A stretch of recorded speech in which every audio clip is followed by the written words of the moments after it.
خواہران، آج کا جو موضوع درس ہے وہ قرآن کریم سے ریلیٹڈ ہے۔ تلاوت قرآن کریم کے آداب، کہ قرآن کریم کی تلاوت جب بھی کریں تو باوضو ہو کر کریں۔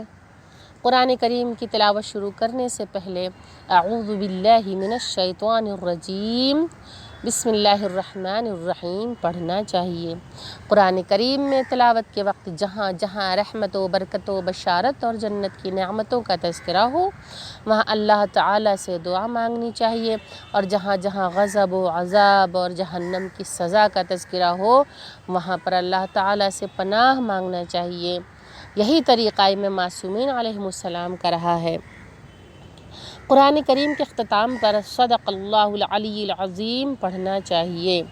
قرآن کریم پڑھنے کے بعد اپنی طرف سے، اپنے والدین کی طرف سے، تمام عزیز و اقارب اور عزاداران امام حسین کی طرف سے، پنجتن پاک امام ائمہ معصومین علیہ السلام، شہدائے کربلا و اسیران کربلا، انبیاء و مرسلین کو ہدیہ کریں، اور اس کا ثواب شہدائے مدافعین حرم۔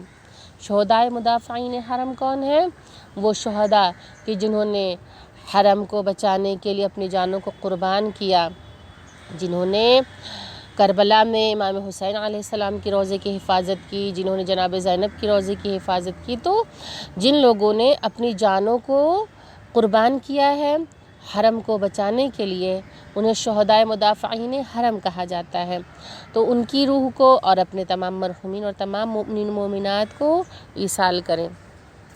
خواہران، ایک بات میں یہاں واضح کر دینا چاہ رہی ہوں کہ ضروری نہیں ہے کہ جب قرآن پورا مکمل ختم ہی کر لیں تو ہی ہم ہدیہ کر سکتے ہیں، ایسا ہرگز نہیں ہے۔